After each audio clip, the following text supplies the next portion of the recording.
sini.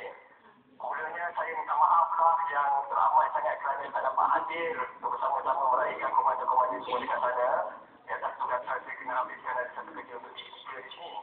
Tapi walau macam mana pun, saya rasa insyaAllah lah saya beri saya punya apa yang kata saya berjanji lah.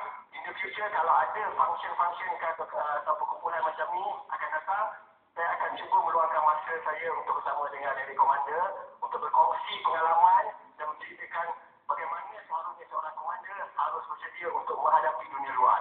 InsyaAllah pada satu hari nanti kita akan berjumpa. Dan satu dia ni, komander semua. Satu dia saya nak you orang percayakan saya. Dengar aku cakap Tuan Ahmad. Percayalah you orang akan berjaya insyaAllah.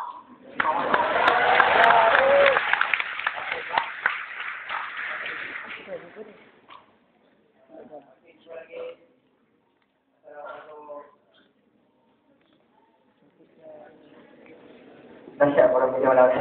Langsung betul-betul dia berjaya tu. Tangan.